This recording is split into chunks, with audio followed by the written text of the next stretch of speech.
तो स्टूडेंट्स, आप देख सकते हैं जैसे कि हमने पिछले वीडियो में जहां ख़त्म किया था, हम आज वहां से शुरू करने वाले हैं। पिछले वीडियो में हमने नॉर्मल सेटिंग्स करना सिखाया था आपको एक प्रेजेंटेशन सॉफ्टवेयर के ऊपर। आज हम कुछ उसके नेक्स्ट लेवल से सीखेंगे और क्या क्या हम कर सकते हैं प्रेजेंटेशन में। सबसे पहले हम सीखेंगे डिफरेंट आइटम्स कैसे इंसर्ट करेंगे।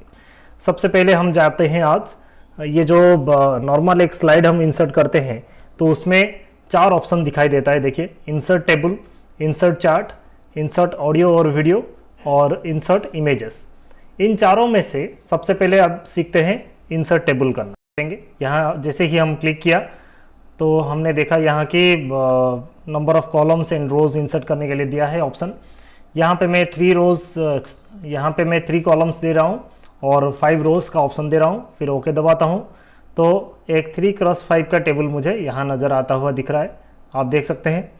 आप इस टेबल का इंसर्शन टेक्निक को यूज़ कर सकते हैं, नहीं तो मैं Ctrl+Z दबा रहा हूँ। और तरीके भी हैं ये काम को करने के लिए। यहाँ जाएंगे इंसर्ट ऑप्शन में, यहाँ टेबल्स का ऑप्शन है, सेम टू सेम ऑप्शन यहाँ भी दिखाई देता है। कैंसिल कर रहा हूँ। और एक तरीका है, आप ये जो आपका टूल बार है ऊपर देखिए, ऊपर जो ये टूल बार है स्टैंडर्ड टूल बार, यहाँ पे एक टेबल का आइकॉन है, यहाँ पे क्लिक करेंगे और यहाँ बहुत आसान है, आप जितने रोज और कॉलम्स माउस से सिलेक्ट कर लीजिए। मैं 3x5 का टेबल चाहता हूँ, 3 कॉलम्स एंड 5 रोज वाला एरिया सिलेक्ट कर लिया और क्लिक कर लिया तो उतने एरिया का एक टेबल इंसर्ट हो गया। यहाँ पे मैं लिखना शुरू कर सकता हूँ, यहाँ पे ऐसे जैसे स्टेट नेम, इसको बड़ा करना चाहूँ टेबल का साइज़ तो टेबल को पूरा डबल क्लिक करके सिलेक्ट कर लूँगा, नहीं तो इसके बाउंड्री पे क्लिक करके सिलेक्ट कर लूँगा। इसको साइज़ बड़ा छोटा कर सकता हूँ, ठीक है। यहाँ पे ऐसे state name, Covid cases, recovery rate,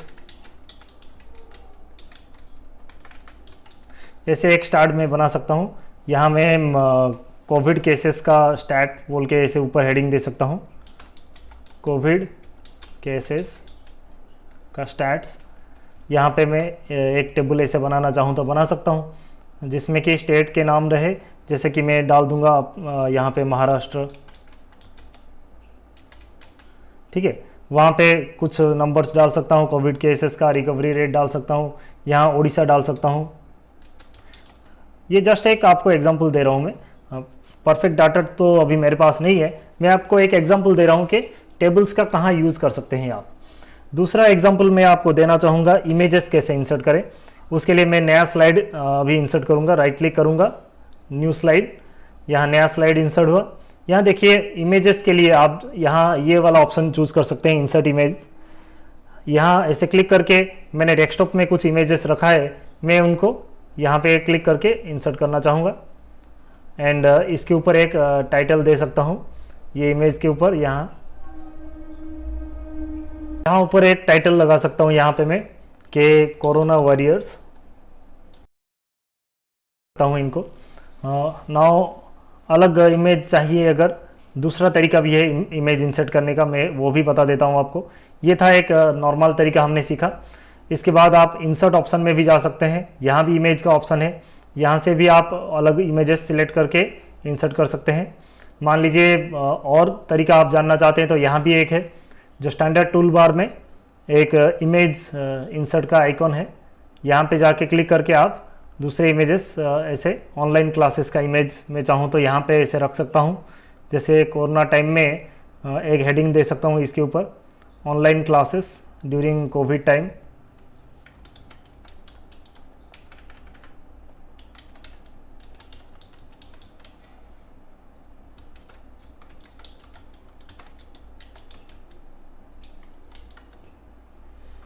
ऐसे लिख सकता हूँ और ये बढ़िया सा एक रहेगा। तो इमेजेस को आप कैसे इंसर्ट करें और कैसे यूज़ करें ये आपके ऊपर है। 3 तरीका मैंने आपको बता दिया। और एक तरीका भी है, मैं आपको अभी Ctrl+M दबाता हूँ to insert a new slide.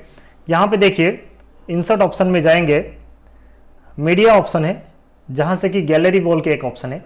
यहाँ से कुछ अलग टाइप के इमेजेस आप चाहें तो सिलेक्ट करके इंसर्ट कर सकते हैं, जैसे कि एनवायरनमेंट से रिलेटेड, आप ग्लो जैसे सन का आइकॉन है, यहाँ पे वाटर का आइकॉन है, अलग अलग टाइप के, जैसे बुलेट से रिलेटेड, डायग्राम से रिलेटेड, फाइनेंस से रिलेटेड, अलग अलग टाइप के इमेजेस आप चाहें तो यहाँ से कोई भी इमेज आप चाहो तो ऐसे क्लिक करके, मैं यहाँ डबल क्लिक करूँ, मैं यहाँ पे राइट क्लिक करूँ और इंसर्ट दबाऊँ तो ये इमेज मुझे यहाँ इंसर्ट होके मिल सकता है। बहुत अच्छे इमेजेस, बहुत सारे कलेक्शन है इमेजेस के, यहाँ पे आप लिख सकते हैं।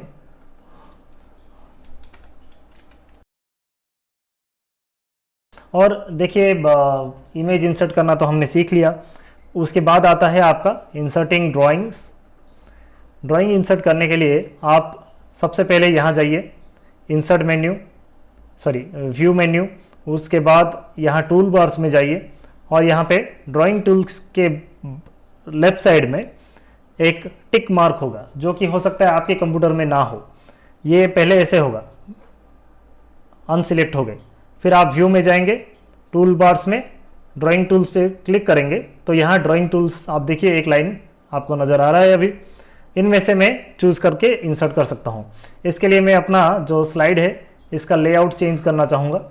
स्लाइड का लेआउट मैं यहाँ पे प्रॉपर्टीज़ में जाऊँगा और स्लाइड का नॉर्मल लेआउट ले आता हूँ। ये चाहिए मुझे नॉर्मल लेआउट। यहाँ पे मैं नॉर्मल शेप्स इंसर्ट करना चाहता हूँ।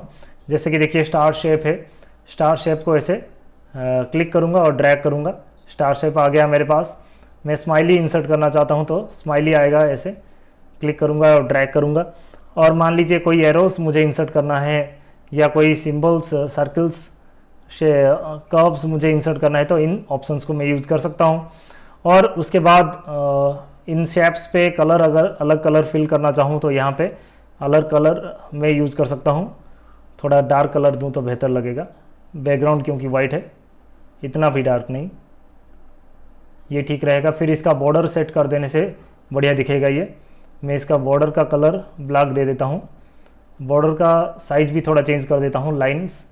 लाइंस का विड्थ थोड़ा बढ़ा, मैंने अभी 10 कर दिया, अभी ये थोड़ा बेहतर नज़र आएगा। उसी प्रकार ही इसको भी हम फटाफट कर सकते हैं। इसका राइट क्लिक किया, लाइंस का विड्थ मैंने बढ़ा दिया, लाइन का कलर ब्लैक कर दिया, ठीक है। ऐसे भी मैं और भी शेप्स इंसर्ट कर सकता हूँ। लाइक मैं बेसिक शेप इंसर्ट करना चाहूँ तो रेक्टेंगल शेप, ठीक है। ऐसे मैंने अलग शेप्स इंसर्ट किया है एक, ठीक है। तो ये रहे how to insert different shapes in a presentation. उसके बाद हम चलते हैं ग्रुपिंग ऑफ ऑब्जेक्ट्स।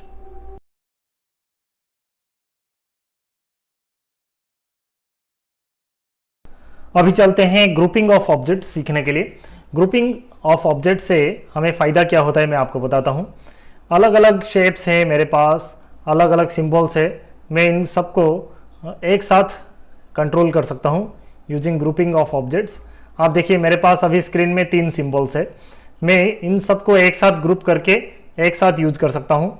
इसके लिए मैं क्या करूँगा, सबसे पहले एक माउस को ड्रैग करके इनको एक साथ सिलेक्ट कर सकता हूँ, एक रेक्टेंगल बना के, देखिए एक साथ सिलेक्ट हुआ। उसके बाद आप जाइए फॉर्मेट मेन्यू में। फॉर्मेट में जाने के बाद यहाँ ग्रुप बोल के एक ऑप्शन है, वहाँ पे आप ग्रुप बोल के जो Ctrl+Shift+G भी है उसका शॉर्टकट, नहीं तो ग्रुप बोल के जो लिखा है इस पर क्लिक कर लीजिए तो ये ग्रुप हो गए। अभी आप देखिए इन सब के ऊपर जो ये लाइन दिखाई दे रहा है, बाउंड्री दिखाई दे रहा है, इसको आप यूज़ करके इन सबको एक साथ छोटा या एक साथ बड़ा कर सकते हैं, किसी भी शेप में इनको ड्रैग कर सकते हैं, क्योंकि ये एक साथ ग्रुपिंग कर लिया हमने। अभी मैं इन सबको चाहूँ तो अनग्रुप भी कर सकता हूँ, क्योंकि मैं अगर चाहूँ तो इंडिविजुअली किसी को बड़ा करूँ या छोटा करूँ तब मुझे अनग्रुप करना होगा। अनग्रुप करने के लिए मैं फिर से वहीं जाऊँगा, फॉर्मेट, फिर ग्रुप और अनग्रुप, जिसका कि शॉर्टकट है Ctrl+Alt+Shift+G। मैं इस पर क्लिक किया तो ये अनग्रुप हो गया। अनग्रुप करने के बाद एक बार बाहर क्लिक कर लीजिए, फिर जिस शेप पे डबल क्लिक करना है कीजिए और उसको बड़ा कीजिए। अभी देखिए इंडिविजुअल शेप बड़ा हुआ, ना कि सारे। तो ये रहा ग्रुप एंड अनग्रुप कैसे करें हमारे different objects on the slide. उसके बाद अभी चलते हैं, हमने कुछ काफ़ी सारे स्लाइड्स बना लिए हैं अभी, तो हम चलते हैं अभी टाइप्स ऑफ व्यूज़ देखने के लिए। सारे स्लाइड्स को एक साथ कैसे देखें या अलग अलग करके कैसे देखें, क्योंकि किसी को कैसा पसंद है दुनिया में, किसी को थोड़ा बड़ा स्लाइड देखना पसंद है, किसी को छोटे साइज में स्लाइड को देखना पसंद है। वो सब हम सिखाएंगे कैसे एक साथ देखें एक स्लाइड को। तो चलिए चलते हैं अभी नेक्स्ट टॉपिक, जो कि है हमारा types of views. Types of views आप देखने के लिए यहाँ जा सकते हैं। सबसे पहले व्यू मेन्यू में यहाँ देखिए normal view, outline view, notes view, slide sorter view, master slide view, master notes, master handout, ऐसे टोटल 7 व्यूज है, जिनमें से कि ऊपर के जो 4 व्यू है normal, outline, notes and slide sorter, ये 4 जो है हमारे सिलेबस में है। तो इनको अभी हम सबसे पहले सीखेंगे। सबसे पहला है नॉर्मल व्यू। हमारे स्क्रीन में आपको सामने जो दिखाई दे रहा है ये नॉर्मल व्यू ही है। इसमें आप देख सकते हैं मिडिल पार्ट में आपको नजर आ रहा होगा यहाँ पे स्लाइड, और उसके लेफ्ट साइड में नजर आ रहा है स्लाइड्स पेन, जिसमें कि क्लिक कर करके हम अलग अलग स्लाइड्स को एक के बाद एक देख सकते हैं। ये था नॉर्मल व्यू। नॉर्मल व्यू के बाद नंबर 2 में आता है व्यू में आउटलाइन व्यू। आउटलाइन व्यू को क्लिक करके हम क्या कर सकते हैं ना, सारे स्लाइड्स को एक साथ देख सकते हैं। सारे स्लाइड में क्या क्या लिखा हुआ है उनके हेडिंग्स को आउटलाइन करके एक साथ देख सकते हैं। यहाँ तो फिलहाल ज़्यादा कुछ लिखा नहीं है। अगर हमने बहुत कुछ लिखा होता इस हर स्लाइड में तो वो छोटे छोटे आकार में नज़र आते। मैं आपको एक पुराना स्लाइड दिखा सकता हूँ जिसमें कि मैंने बहुत कुछ लिखा हुआ था, जिससे कि आपको मैं बता सकूँ कि ये व्यू कैसे नज़र आता है। ये मेरा एक पुराना स्लाइड था जिसको कि मैंने क्लास में जब ये टॉपिक बच्चों को पढ़ा रहा था तब मैं ये बनाया था। यहाँ पे देखिए आउटलाइन व्यू करूँ तो हर स्लाइड में जो लिखा है एक ही पेज में सब कुछ आ जाता है। एक ही पेज में हेडिंग्स के साथ देखिए ये स्लाइड नंबर लेफ्ट साइड में नज़र आता है, slide number 1, slide number 2, slide number 3, और उसका हेडिंग और उसके अंदर कंटेंट मैंने जो जो लिखा था वो सब आपको नज़र आ रहा है। तो ये स्लाइड नंबर एंड कंटेंट ये जैसे एक पेज की तरह आपको नज़र आएगा, और हर स्लाइड का जो कंटेंट है आपको एक साथ एक जगह पे मिल जाएगा, जिससे कि आप आराम से एक साथ as a whole writing content पे काम कर सकते हैं। तो ये बहुत अच्छा इंट्रोडक्शन है जो outline view.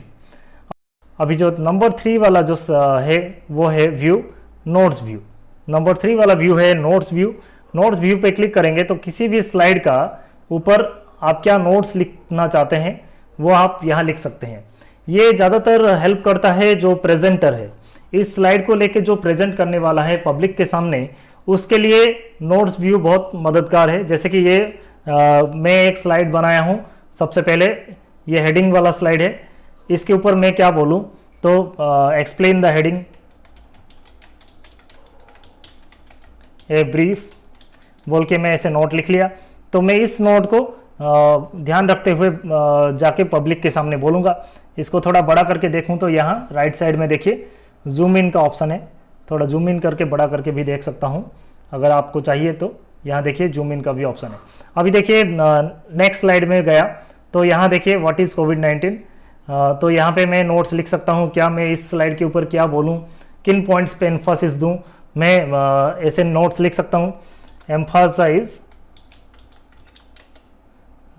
Y Covid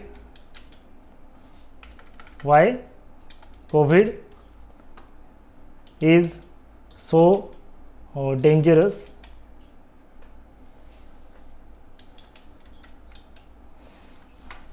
okay, how many people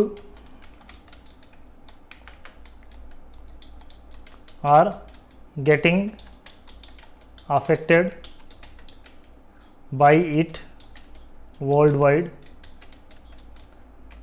ऐसे में छोटा छोटा नोट्स ऐसे लिख सकता हूँ जो कि मुझे प्रेजेंट करने के टाइम प्लानिंग करने में इजी करता है। ये नोट्स जो है आपके ऑडियंस को नज़र नहीं आती, ये सिर्फ हमारे लिए होती है, जो प्रेजेंटर है उसके लिए होती है।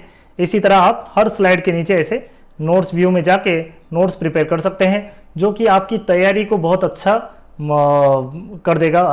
आपको प्रिपरेशन में बहुत आसान करेगा ये। उसके बाद जो है चौथा व्यू वो है आपका slide sorter view. Slide sorter view में जाने से आपको क्या मदद होती है ये आप अपने स्क्रीन में देख सकते हैं। सारे स्लाइड्स छोटे छोटे आकार में आपको स्क्रीन में नज़र आ जाते हैं। इससे कि आप क्या ना स्लाइड को रीअरेंज करने में आपको मदद होती है। मान लीजिए आपको कोई स्लाइड का सीक्वेंस जो है आपको अल्टरनेट करना है, सीक्वेंस बदलना है, तो आपको ये मदद कर सकता है। मान लीजिए मैं 6 नंबर वाला स्लाइड को जो है वो उसको मैं 4 नंबर में लाना चाहता हूँ, तो मैं यहाँ बीच में लाके इंसर्ट कर सकता हूँ, ठीक है। और ये जो सिम्टम्स वाला जो स्लाइड है नंबर 3 में है, इसको 6 नंबर में लाना चाहूँ तो यहाँ भी ला सकता हूँ। ये हमारे ऊपर है, हम रीऑर्डर करना चाहें तो बहुत ही आसानी से क्लिक करें और ड्रैग करें तो बड़ा आसान है। देखिए मैं वापस इसको 3 नंबर में लेके जा रहा हूँ, क्लिक किया, नॉर्मली ड्रैग किया और पुट कर दिया। बहुत ही आसान है रीऑर्डर करना स्लाइड्स को यूजिंग स्लाइड सॉर्टर व्यू। ये रहे 4 व्यूज़ जो कि हमें अलग अलग काम में मदद करते हैं इन्हें लिब्रे ऑफिस इम्प्रेस प्रेजेंटेशन। अभी आखिरी पड़ाव में है हम, जबकि हम सीखने वाले हैं स्लाइड ट्रांजिशंस के बारे में।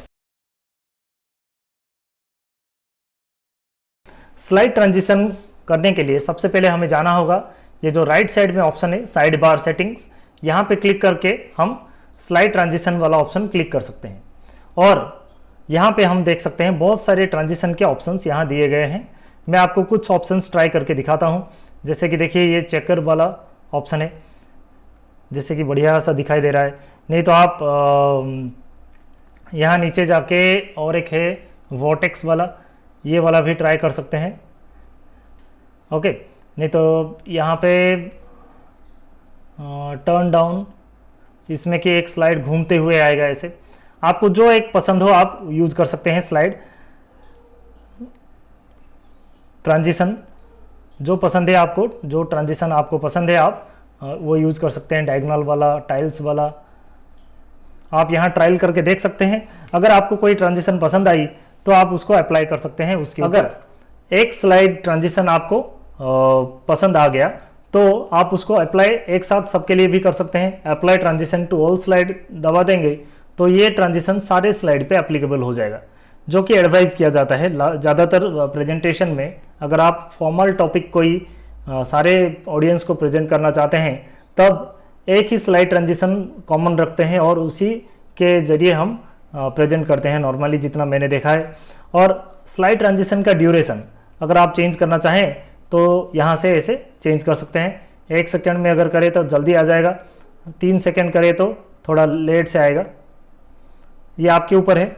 अगर आप कुछ साउंड भी ऐड करना चाहें तो यहाँ पे ऐड कर सकते हैं और वो साउंड भी आएगा। थोड़ा मैं स्पीकर ऑन करता हूँ, मैं साउंड ऑन करके आपको दिखाता हूँ। जैसे स्ट्रॉम वाला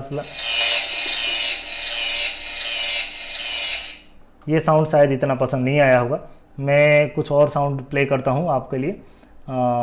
नेचर वाला,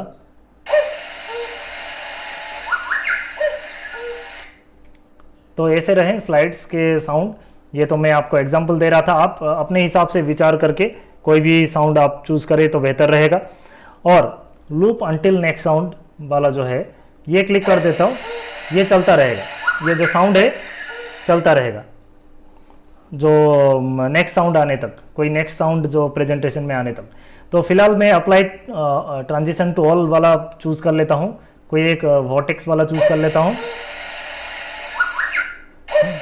मुझे साउंड पसंद नहीं है तो मैं नो साउंड रख सकता हूँ। मैंने नो साउंड रखा क्योंकि मुझे साउंड पसंद नहीं है। और मैं अप्लाई टू ऑल कर देता हूँ, वॉटेक्स वाला जो स्लाइड ट्रांजिशन है, अप्लाई टू ऑल कर दिया। ये बटन जैसे ही क्लिक किया तो अप्लाई टू ऑल हो गया। अभी मैं ये स्लाइड शो करके दिखाता हूँ आपको। स्लाइड शो करने के लिए यहाँ पे क्लिक करिए और यहाँ ऊपर जो स्लाइड शो मेन्यू है वहाँ पे क्लिक कीजिए और start from the first slide ऐसे क्लिक कीजिए, तो ये स्लाइड शो आपको एक एक होके नज़र आएगा। उसके बाद नेक्स्ट में जैसे ही मैं माउस क्लिक करूँगा दूसरा स्लाइड आएगा, फिर और एक माउस क्लिक करूँगा तो तीसरा स्लाइड आएगा। अगर मैं बीच में रोकना चाहता हूँ तो एस्केप बटन दबा सकता हूँ कीबोर्ड में, जो एस्केप बटन दबाने से ही मैं बाहर आ जाऊँगा। तो ये तरीके हैं स्लाइड शो करने की भी। स्लाइड शो के भी अलग अलग तरीके हैं, जैसे स्लाइड शो में अलग अलग ऑप्शंस दिया है। Start from the first slide, नहीं तो start from the current slide. Start from the first slide करना चाहते हैं तो F5 दबाइए, शुरू से आ जाएगा स्लाइड शो। अभी मैं स्लाइड नंबर 3 में हूँ, आप देख सकते हैं यहाँ पे। अगर यहाँ से मैं शुरू करना चाहता हूँ स्लाइड शो, तो start from the current slide वाला ऑप्शन चूज करूँगा। यहाँ क्लिक करूँगा तो इस स्लाइड नंबर 3 से ही शुरू हो जाएगा स्लाइड शो होना। जैसे ही मैं माउस एक एक क्लिक करते जाऊँगा, ये ऑटोमेटिकली अलग अलग स्लाइड्स को मुझे दिखाता जाएगा, और एस्केप बटन दबा दो तो वापस बैक आ जाऊँगा मैं। तो ये तरीके हैं। यहाँ पे और एक ऑप्शन है जो मैं आपको बताना चाहूँगा। स्लाइड शो में जाएंगे और कस्टम स्लाइड शो में अगर हम चाहते हैं कि कोई एक नया स्लाइड शो क्रिएट करें, out of the all 10 slides I have, मैं सिर्फ कुछ ही स्लाइड्स को लेके मैं अपना प्रेजेंटेशन दिखाना चाहता हूं, तो सिर्फ मैं उन्हीं स्लाइड्स को सिलेक्ट करूंगा। जैसे स्लाइड नंबर 1 चाहिए मुझे, और स्लाइड नंबर 5 चाहिए, और स्लाइड नंबर 9 चाहिए। मान लीजिए ये तीनों ही स्लाइड मुझे चाहिए। यहाँ से आप देख सकते हैं तीनों ही स्लाइड मैंने लिया और फिर ओके दबा दिया। इसका नाम थोड़ा दे देता हूँ, एक टेस्ट बोल के खाली नाम दे देता हूँ, क्योंकि मैं टेस्ट करना चाहता हूँ कस्टम स्लाइड शो को। फिर ओके दबा दिया। यहाँ पे टेस्ट आ गया नया कस्टम स्लाइड शो का नाम। फिर यूज़ कस्टम स्लाइड शो, ठीक है। फिर यहाँ स्टार्ट बटन दबाऊंगा तो देखिएगा सिर्फ वही 3 स्लाइड आएगा जो मैंने सिलेक्ट किया। ये हुआ फर्स्ट नंबर का स्लाइड, फिर ये आएगा 5 नंबर का, और ये लास्ट 9 नंबर का। देखा आपने जैसे कि, और यहाँ पे ये ख़त्म हो गया। तो ये तरीका होता है कस्टम स्लाइड शो का। और मैंने एग्जिट किया तो वापस आ गया। तो ये होता है एक नया एडिशन है कस्टम स्लाइड शो। आप इसको भी अप्लाई कर सकते हैं जब आपका बहुत बड़ा प्रेजेंटेशन हो, 40-50 स्लाइड हो, आपका कम समय मिले दिखाने को, तो आप सिर्फ 5-10 स्लाइड में अगर कस्टम स्लाइड शो बना के आप दिखा दें तो वहाँ आपका काम बन सकता है। तो इसलिए आप पहले से प्रिपेयर करके रखें एक कस्टम स्लाइड शो, तो आपको वो मदद कर सकता है। तो आज के वीडियो में इतना ही। आशा करता हूँ आपको सब कुछ समझ में आया होगा, और कोई भी डाउट हो तो आप कमेंट बॉक्स में लिख के मुझसे पूछ सकते हैं। और वीडियो के अंत में जो एक डिस्क्रिप्शन में, जैसे हमेशा हर वीडियो में मेरा रहता है, एक ऑनलाइन क्विज भी यहाँ अवेलेबल है। आप चाहे तो उसको भी अपीयर कर सकते हैं और बहुत कुछ सीख सकते हैं उससे। तो बहुत जल्दी मिलते हैं अगले वीडियो में। तब तक के लिए धन्यवाद। Thanks for watching.